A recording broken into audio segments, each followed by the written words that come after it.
What's going on, everybody? Welcome on in the Vikings Now by Chat Sports. My name is Patrick Siepman. As we got some breaking news for you guys, Jordan Addison will officially be suspended for the first 3 games of the regular season.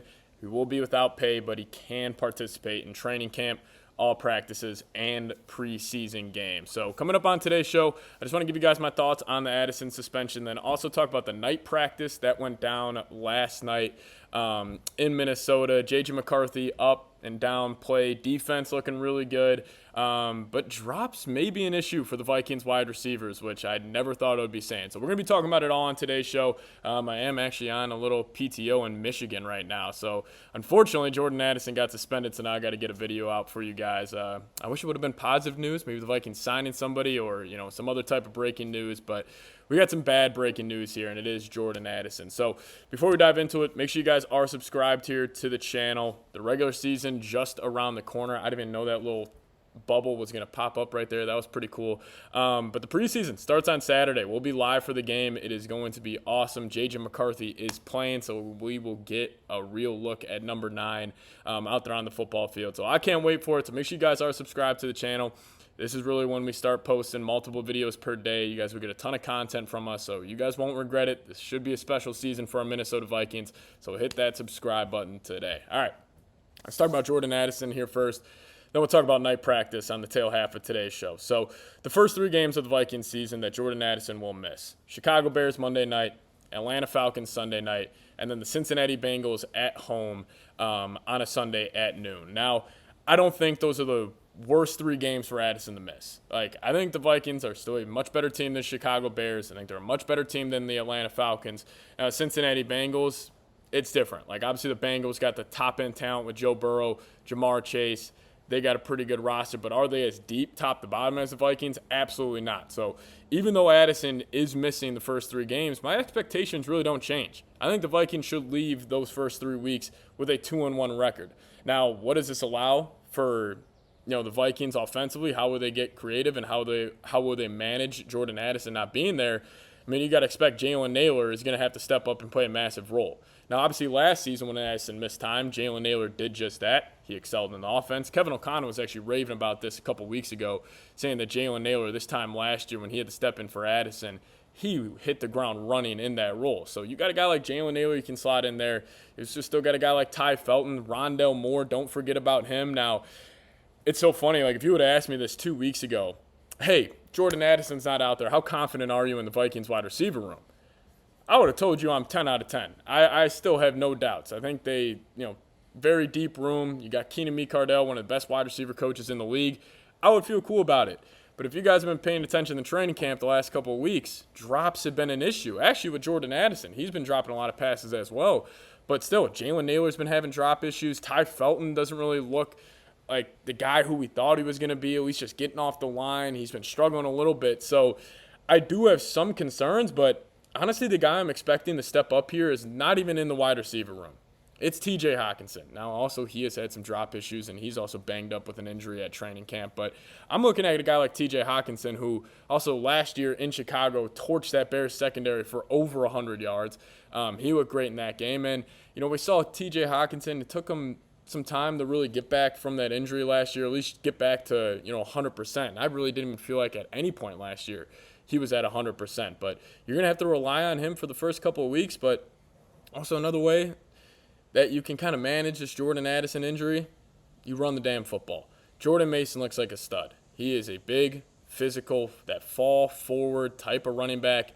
I think he's going to do massive things for this offense. You also compare him up with Aaron Jones and the offensive line. Even though, Darrisaw, Will Fries have been missing time here and there, you're still anticipating those guys being fully ready to go for week 1 against the Chicago Bears. So how do you manage Jordan Addison being out for the first couple of weeks? You run the football, you get TJ Hockenson more involved, and also you still got the best wide receiver in the National Football League. That doesn't change. Justin Jefferson will make whoever that wide receiver 2 is, their life so much easier. It's not like you're stepping in where you have like a middle-of-the-pack wide receiver 1, like a Zay Flowers for the Baltimore Ravens, and you got to find that wide receiver 2. That role is a lot more challenging than being the wide receiver 2 next to Justin Jefferson. The amount of attention he gets, we all know that as Vikings fans. So, again, this is obviously not great news here. Would have hoped it would have been 1 or 2 games. Now, honestly, Addison, I could see him potentially appealing this, and maybe they get it down to 1 or 2 games, but he will for sure not be there week 1 versus Chicago Bears on Monday night. Hopefully Darisaw's out there, but also the way it's setting up, and maybe it's just because I got a lot of Bears fans as friends, if the Vikings could roll into Soldier Field, Monday Night Football, no Addison, if Darisaw's not out there, J.J. McCarthy, Caleb Williams, we could somehow leave that building with a dub, that would be a pretty cool start to the season. I think it could honestly propel a very special season for the Minnesota Vikings. So let's show Jordan Addison some love here. We are going to take his tagline, free 3. Give me those free 3s down below in the comments section. He'll be back. He looks awesome still.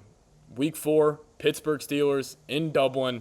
That's when Addison will be back. But give me those free 3s down below. Now, I do want to talk about the night practice. A couple of viral clips going out there. We'll start with some great news. Will Reichard went 6 for 6 yesterday. That was fantastic stuff. He's been struggling during training camp, and I hate talking about the kicker position here in Minnesota because anytime we're talking about it, it's always negative. I don't ever want to talk about a kicker. So him going 6 for 6, trending in the right direction there. Hopefully, he can carry that over to the regular season. But let's start with the quarterback. We can talk about J.J. McCarthy. Now, obviously, up and down. He was awesome during the 7-on-7 period. He was throwing the ball. He was layering it. He had velocity. He was looking the part. Now, 11-on-11 period came around. Wasn't the same result. Now, keep in mind, there was no Jefferson, Darisaw, T.J. Hawkinson, and Will Fry. So you can make an argument those are your 4 best offensive players on the entire team. Literally those 4 guys. So, obviously, behind the 8 ball a little bit, and plus you're going against Brian Flores and that unit. And there is going to be a learning curve with JJ. Like, I know all of us, we're all excited to see him out there, and we want him to hit the ground running, but you guys got to remember, it's a 22-year-old kid. He is the youngest starting quarterback in the National Football League. He is learning a very complex system. He has, high expectations, not only from us fans, but those guys in the locker room are probably being like, hey, man, we saw what Sam Darnold did last year.